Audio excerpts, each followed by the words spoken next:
Okay. I have a funny story about this chapter, actually. If you come over to my home, you'll realize that you'll see in my living room there's a patch of the wood floor that has been torn up and is just foundation, like a 4x4 section. That was when, in my enthusiasm for replacing the floor, I decided I would go ahead and get started on the demo part, and then we decided not to do that. So every time I see that, I think of this chapter about the man who did not count the cost before trying to build a tower. So if you come over to my house, you may make fun of me, as Jesus required you to. This is a great chapter. It begins with Jesus in the home of a Pharisee on the Sabbath day, leader of the Pharisees. And everybody's watching him. And then in the last chapter, he healed somebody on the Sabbath. So everyone's trying to see, is he going to do it again? And of course he does. He heals the man whose arms and legs are swollen. And so they're sitting in the Pharisee's home. They're having dinner. And we can assume it's probably a big dinner. A lot of people are there. Everywhere Jesus goes, people follow him. And people are clamoring for the best seats, trying to get the best seats. Jesus notices this. So he takes a moment and he teaches people about humility. And then he tells the parable of the great feast. About a man who prepared a feast and invited his guests. And his guests refused to come. And then once after that happens, once again, there's a big crowd following Jesus. And he does something that we've seen him do before, which is he sends people away. Remember in Luke 9, people were following him and he was saying, he would say to a couple of them, a couple examples at the end of Luke 9, come follow me. And one of them said, yes, Lord, but first let me say goodbye to my family. And another one said, yes, Lord, but let me first return home and bury my father.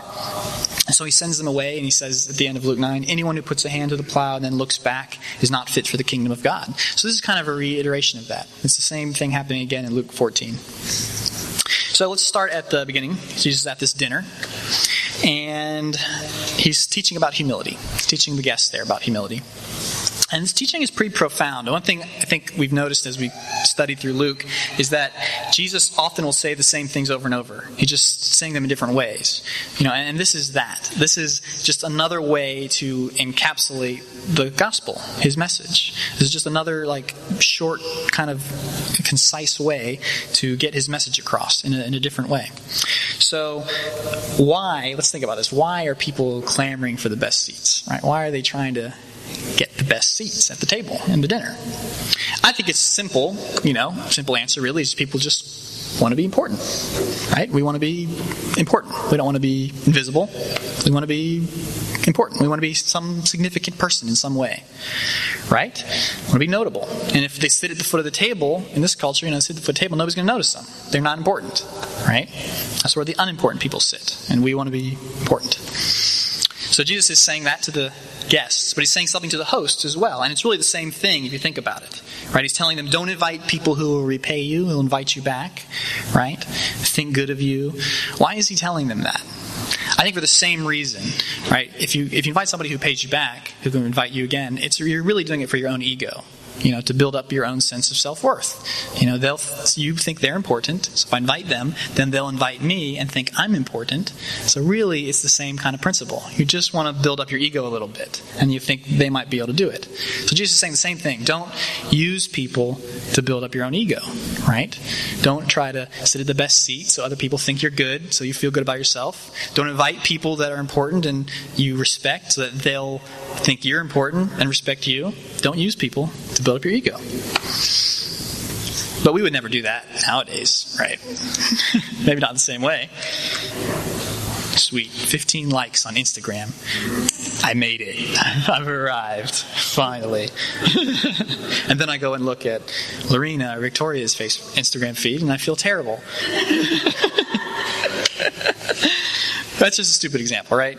But the reality is we do that. We kind of do that nowadays. It's not a foreign concept to us. Right? We do it with our jobs, with our friends, with our spouses. There's a tendency for us to try to, use them a little bit to feel a little bit better about ourselves. I'll give you an example. So, I want my wife to think good of me, right? I care what my wife thinks about me. She's the closest person to me. I care what she thinks about me. So there's a danger there, though, that I could care about that more than I care about my wife, and more than I care about Brittany. I'm being a good husband, not because I want to love my wife, but because I want her to think I'm a good guy and I'm a good husband, right? So even if from all outside appearances, I'm doing all the right things, right? Being a good husband, there's a possibility I'm not doing it because I really love my wife. I'm doing it because I want to serve my own ego, right? I want her to validate me, and I want other people to think I'm such a great guy. Look at that great husband Brittany has. There's a tendency to that. There's a risk there for that happening. And you see how destructive that can be. Because it's not possible to love people when you're trying to use them to build up your own sense of self-worth. You can't do the both at the same time. It's not possible. You can either love people or you can control them, try to use them. You can't do both. So what Jesus is offering is a way of freedom, a way to free us up from that trap. Right? He's saying, don't worry about your position. Don't worry about your self-worth. Right? Because that's what your seat is. Worrying about your seat is worrying about your worth, your value, your importance, your significance. So he's saying, just trust me. Trust me. You're free to serve other people. Lift them up. Don't worry about lifting yourself up. See, Jesus is the master in this story. He's the master of the house. And in the parable he tells. And he will place us where we belong, where we should be. And we don't have to worry about that. So I once heard one of the best things for me that I've heard for this kind of simple way of saying this that has helped me a lot, that kind of incorporates this principle of humility and like not exalting yourself. I learned from this pastor in Thailand when I was there years ago. He said, want others to win. Want others to win. That has helped me a lot over the years because I have friends, like peers from high school and just from work, who have done really well. They've done really well in life. Some of them have built companies and sold them for millions of dollars. They're rich and they're my age or younger than me, which is even worse. They've become kind of well known. One of my friends was like one of the top, 50 people under 30 in some like national magazine. So that sucks, right? And all of them are more traveled than I am, Instagram is just depressing. Look at all these beautiful places that I only see on my 4-inch screen. And all that is enough really to destroy me, really bring me down, right? If I let it, isn't it? That's kind of depressing, I feel like I have a couple reactions, right, when this kind of stuff happens. When it hits me, when I'm hit with that feeling like, I'm not doing as good as I could have been, or these friends of mine are doing better than me, I'm hit with something and I have a couple reactions. My heart could go a few different ways. One of the ways, and this is the way I tend to go, is that I just kind of dig in and start working harder. Right? Like, man, I need to do better than these guys. I can do that. What did they have that I don't have? I can do that. I need to get my act together here. I got one chance to make it happen, and I'm going to be successful. Darn it. I'm going to have a sweet Instagram following, and they're going to see all the places I've been, and then I'll be the bee's knees or some whatever. I don't even know what that means, but I'm going to use that expression. But, if I go that way, there's this tendency here that then my self-worth is completely tied up in how well I do, whether I'm actually successful at that or not, right? If I'm like all in, like, man, I'm really going to do this, I'm going to do this, I'm going to do this, that's kind of a dead end because, no matter what happens, I kind of lose.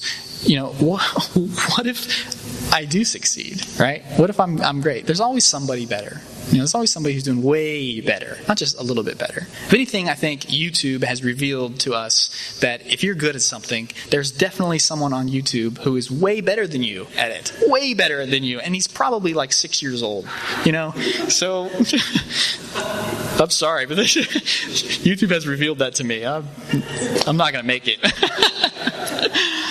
And what happens if I go the other way? What if I fail? What if I don't succeed in any measure? I'll be destroyed. It'll destroy me. And even if I am successful, it's too unstable, right? What happens if something comes along and threatens it? Like, I'm losing it. I'm losing my edge. Somebody's coming along who's better. I'm losing my position. And I'll go into a panic. I'll be go into a just panic attack mode. Because I'm not just protecting my job or my business or my skill, or my looks or whatever. I'm protecting my identity, what I've built my identity on. It's not just those things that are at stake. It's my very self-worth is at stake now. And that's very important to all of us. What our significance is. So we'll protect it. But there's another danger too. That's one direction. That's the direction I tend to go. But there's another side, another direction I think that's equally possible and equally damaging. And that is, I can dismiss their success. Right? I see my friends doing good, I can dismiss it. I can say things like, they're not really happy. They're not happier than I am. Right? I mean, all that stuff is just fleeting anyways. And that sounds good, right? And I've done that before. But if I'm really honest about it, that's not really humility. That's not really me being humble. That's just me lying to myself, right? Because I want to be successful. That's just a lie I tell myself. The only reason I do that is because I really want that, but I'm trying to convince myself that I don't because I'm afraid I won't. I'm afraid I won't have it. I'm trying to convince myself I don't really want it, but I do. That's not honest. That's not humility. That's not what Jesus is talking about here. Notice that Jesus doesn't say, don't desire significance. Don't desire to be honored. Don't desire any kind of self-worth. He doesn't say that. He simply says, don't worry about it. Don't worry about your seat. Don't worry about your position. Don't clamor for honor. And if you say things like, I don't really want to be successful. I don't care if anybody notices me. You're actually killing something in your heart. You're actually killing something inside of you, a real desire in you that God has put there, a desire to be seen, a desire that someone you respect and admire would notice you and love you, that someone you care about will care about you. That's a good desire.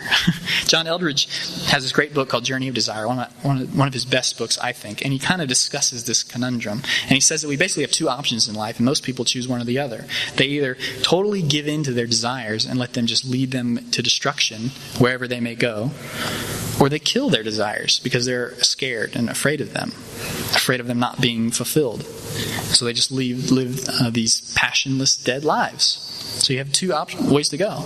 That's what John Eldredge says. You can go, and most people go one of these two ways. But there's a third way, and it's the way the gospel provides. And it's to live in that tension, right, of holding your desires, what you want, in one hand, and just to walk with Jesus in that tension. It's to lift other people up, not because you feel like they're worthy and you're not, but because you know that God provides your worth, and it's secure. You don't have to worry about it. You don't have to fight for it. You don't have to demand your place. That the one who is honored, exalted above everyone else, has noticed you and loves you.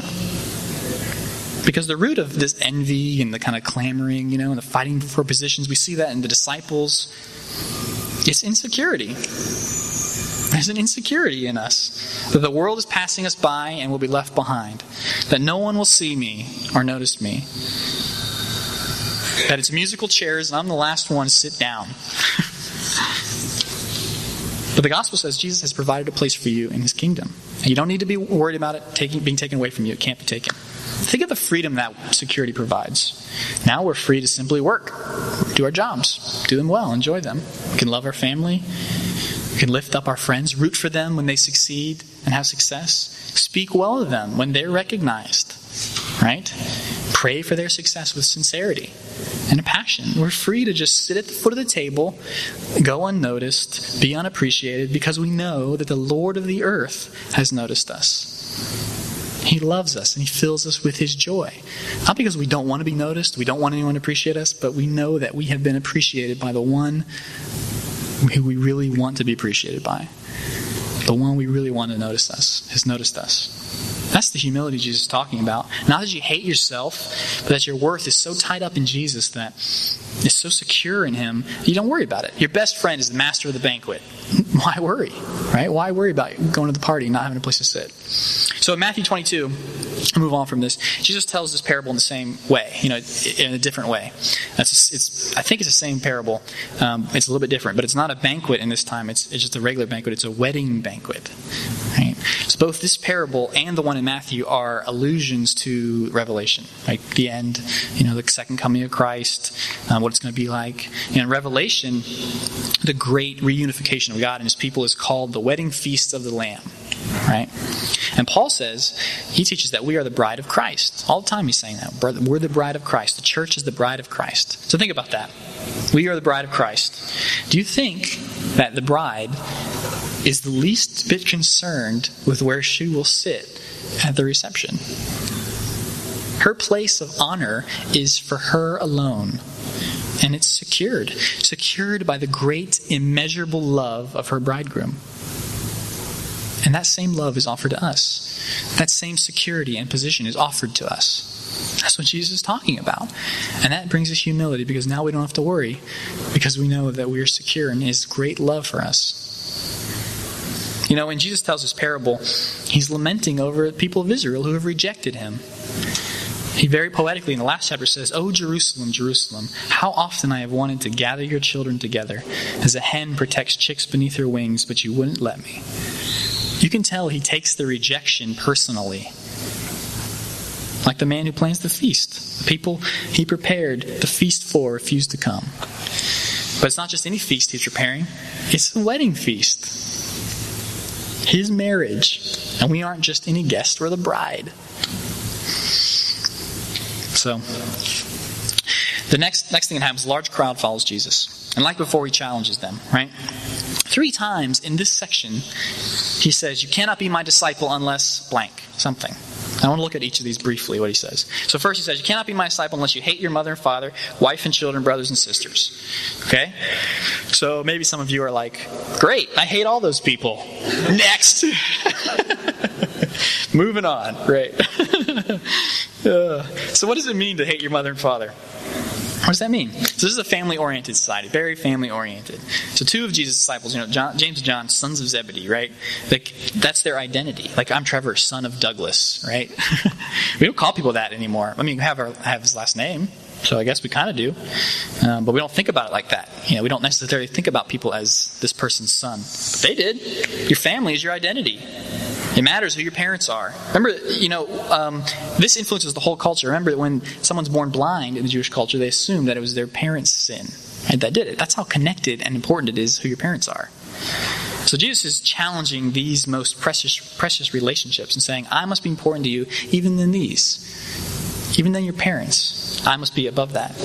And so in this society, to follow Jesus would be being ostracized by your family, quite possibly. Kicked out of the synagogue, especially after the crucifixion. Imagine your family who's constantly pressuring you, give up this Jesus guy. He's dead. Stop following him. It's upsetting the community, right? And we aren't the same kind of society today, necessarily. We aren't as connected or defined by our family.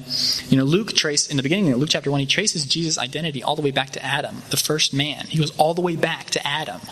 Wow, that's pretty ridiculous, right? I thought that's ridiculous. We can't even go back 3 or 4 generations, right? I don't think I can go back more than 4 generations. I have no idea who the 5th generation was. We don't value it as much. History is lost. We don't care about that as much.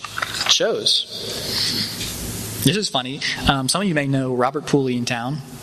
I'll tell you this story. This is hilarious. So Robert Pooley is a pastor in Gulf Breeze. And Nathan Pooley, many of you may know him. He is now a youth pastor over at another church in Gulf Breeze. And so for a long time, I'd be like, "Hey, you guys related?" And Nathan would be like, no, we're not related. And Robert didn't even know about Nathan. But come to find out, just a month ago, it turns out they actually are related, back 4 or 5 generations. They found out, oh, your great-grandfather's brother was this guy, blah, blah, blah. So they turned out they are related. And all this time he's been telling me they aren't related. They have the same last name even. That would never happen, back then. That would never happen. They would exactly know who the relation is. I thought that was hilarious. So my great-grandfather was Amish, right? My dad wrote about this in his book. He married young, and I believe I've got this right. Is this right? He married young and lost his wife? Right. So he married really young, lost his wife and child to influenza, early 1900s. Is that right? Okay. And so he traveled for a long time. He eventually remarried, and he left the Amish faith. He became a Mennonite. And for the rest of his life, he was shunned by his family. The famous Amish shunning. They wouldn't eat with him or speak with him. When they would get together, they wouldn't sit at the same table as him. Right? They would have a separate table for him to sit at, but they would not officially eat with him for the rest of his life. That's crazy. But we're not as family-oriented today. Right? For us, Jesus might say something like, you must hate your job. That things come to a head, and it's your job or Jesus, you won't flinch. I choose Jesus. Your allegiance to God is so strong that you're just like, I can drop that. So Tim Keller comments on this passage, and I like what he says about this. He says that it's really, the point of this is not just about priorities. It's more than just priorities. Each of these relationships he's referring to here is a relationship of love. Right? The closest relationships to you, your father, your mother, your wife, your children, your brothers and sisters, those people that are closest to you. He wants a relationship that is surpassing those. He wants to have a love relationship with you that makes those other relationships pale in comparison. It's not just about priority, because if you think about it, the only way you can put Jesus above those relationships is if you have a better relationship with him than you do with those. If your love is stronger with Jesus than with even your parents or your spouse. And that's what Jesus is offering to us. That's what he wants. That's what he's going to work in our lives. And he also is saying here that whatever we're looking for, and sometimes if we're looking for what only he can provide in those other relationships. And I think that's really important, especially for our culture to understand, because I think that's what our culture is doing. I think it's not so much the mother and father relationship as it is the significant other. Right? Our culture is looking for the soulmate. That one person whose love, if I just have it, will make sense of my life. Will make everything else in my life fall into place and have meaning. And we know the only one who can do that for anybody is Jesus. He's the only one who can do that, who has that kind of love to offer. But our culture is looking for it everywhere. Spouses, dating. I think that's why divorce is so rampant. That's why we value marriage. Because we know what it is, what it offers, what it can provide, and what it isn't. And it makes sense if you think about it. You can't find that kind of love in anyone else. Brittany can't provide my ultimate meaning and definition in life and purpose. It's too much pressure. If I look to her to provide that for me, it will destroy the relationship. Because if she can't do it, I'll eventually grow tired of trying. Right? Because I'll be looking for it. Come on, I need this. And we see this all the time in our culture. Think about the music that we listen to. So you listen to the lyrics of some of the love songs, just popular love songs. It's very much like, man, you could easily turn this into a worship song about God. Very easily, Was that one like all of me, all of you? It's like, that sounds like Jesus. I'll just turn that into a worship song. There we go. So Jesus is calling us back to our first love. That's what he's doing here. Calling us back to our first love. So anyway, that's the first one. Next, Jesus says you cannot be my disciple unless you carry your cross. Carry your own cross. He said the same thing before in Luke 9. I won't spend a ton of time here because we talked about this. But at the very least, it must mean that we'll be willing to face difficulty. Right? Jesus is going to Jerusalem. The cross waits for him there. And to follow Jesus is to at least share in some way in his suffering. So we have to have that as a part of under our understanding. And finally, Jesus says you cannot be my disciple without giving up everything for me. Giving up everything for me. So right before that, he tells a story of a king about to go to war with another king. This king has 10,000 men in his army, and he's considering, can I beat this king with 20,000 men who's approaching? An army twice the size. And what Jesus is saying, by telling that story and then saying you must give up everything for me, he's saying that following Jesus is like surrendering to an invading king. I am invading your life. I'm not coming as a teacher or an advisor. I'm coming as a conquering king. You have only two options, and that is to fight me or surrender to me. There is no third way. That's why he says you must give up everything to be my disciple. You must surrender. Surrender to the invading king. So all three of these situations, the gospel provides what we need. Every relationship must be secondary to Jesus. Well, he promises that the love he's offering will surpass anything you've ever experienced. All your hopes for what those other relationships could be are found in Jesus. We have to be willing to face hardship and suffering. Jesus says, I will give you a hope and a security that will allow you to face any suffering. And you'll never be alone because I will be with you in your suffering. Give up everything, surrender our entire life. Well, Jesus says, I am your true master. I am the true king. I'm the one who dies for his people. I'll protect you and care for you and give you meaning as you operate under my covering and my blessing. I'll give you the life and the joy that you seek. The joy, the life that has always eluded you when you look for it in other places. And in the end, the gospel gives freedom. Freedom from demanding too much from those people you're in relationship with. Freedom to simply love other people. Freedom from meaningless suffering. Right? We'll face difficulty, but Jesus offers a way to redeem our hardships. to unite our suffering with his, so that it takes on his purpose and his meaning. And we can unite in his suffering and be united then in his life. And then the freedom from pressure of worrying about our position in life and our significance. We don't need to make a name for ourselves. Jesus is the name we need to worry about. We can lift other people's up and trust God to take care of us. He can put us in the place where we'll belong and where we'll do well.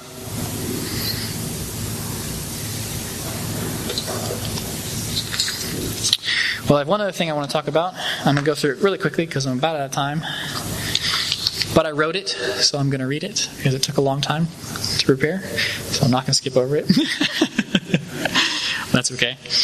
All right, so Jesus lays out the whole plan here, right? He's like the king in the parable who sends a peace offering. He's given us his terms, and he instructs us to consider the cost, right? He tells two stories, consider the cost. Considering the cost is important because in considering Jesus, what does that do? It forces us to think about the big questions in life, right? I mean, Jesus is asking us for everything, our whole life, really. So that then begs the question, well, what is the meaning of life? I mean, why would I give up everything for Jesus unless he's the meaning of life? So it naturally follows that we start asking those kind of questions. So I want to read a quote here that you may have heard on Facebook or somewhere. This guy, as you can be able to tell very quickly, he's not a Christian. He's a theoretical physicist named Lawrence Krauss. He says, every atom in your body came from a star that exploded. It really is the most poetic thing I know about the universe. You are all stardust. You couldn't be here if stars hadn't exploded because the elements weren't created at the beginning of time. They were created in stars. So forget Jesus. Stars died so you could live. Wow. I've seen this quote a lot in various forms all over Facebook and Pinterest, sometimes by Christians, and usually leaving off the forget Jesus part. I think that's a little offensive, perhaps. But actually, I think this quote is really depressing because I'm like, wow, the most poetic thing in the universe is that I'm made of the same molecules that stars are made of. That doesn't do it for me. If you don't believe in God, I think you need quotes like this to give you some meaning, though. Because otherwise, it's a pretty bleak existence, right? If everything you've ever done will ultimately be forgotten, and everything you do really is ultimately meaningless, and that morality is an illusion and justice doesn't exist, well, then you better come up with something inspiring to put on a poster above your desk, or you're going to have a hard time getting through your day job. I feel like quotes like this make me upset because I feel like they're not very honest. You know, they're just not honest. I mean, if life is really meaningless and futile and death is the end, I feel like you'd be a little more upset about it, right? You'd at least be a little depressed. I mean, that would be depressing. Richard Dawkins is a famous atheist and author. You probably have heard of him, and at least for his part, he's a little more honest. He says, the question of ultimate purpose, the question of what is the fundamental purpose for which the universe came into existence, I believe there isn't one. He's probably the most famous atheist alive right now, I think. That's what he says. You know, as I get older, all the actors from my childhood movies are getting older, and some of them are starting to die, and it's kind of depressing. I was talking to Brittany about this. It's really depressing, actually. You know, these are your heroes as kids, and they're in the movies, and now they're starting to get old and die.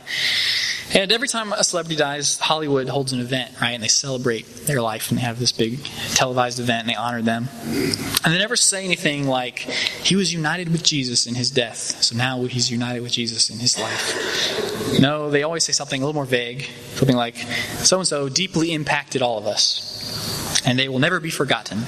Even though they're gone, they'll live on in our memories. And that always bothered me, because that's not enough, right?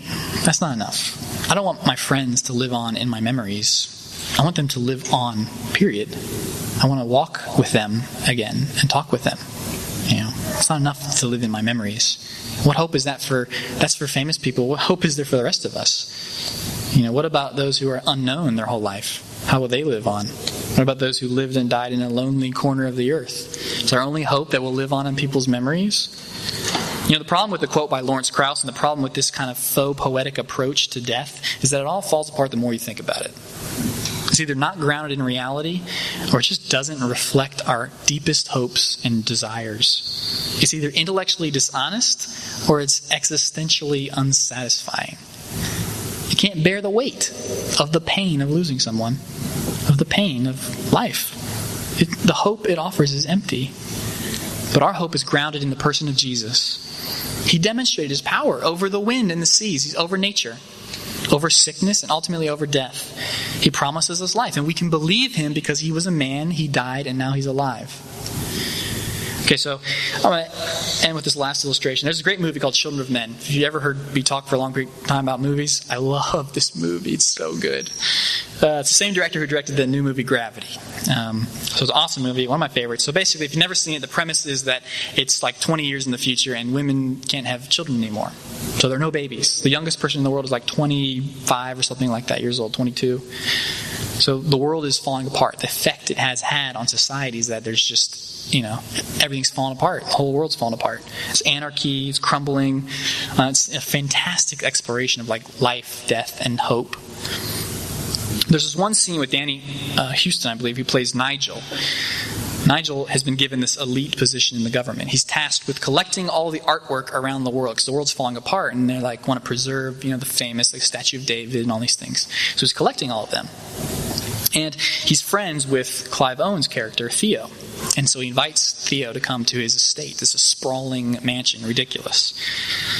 And Theo asks him, how do you do it? How do you go on every day knowing that in 100 years none of this will matter?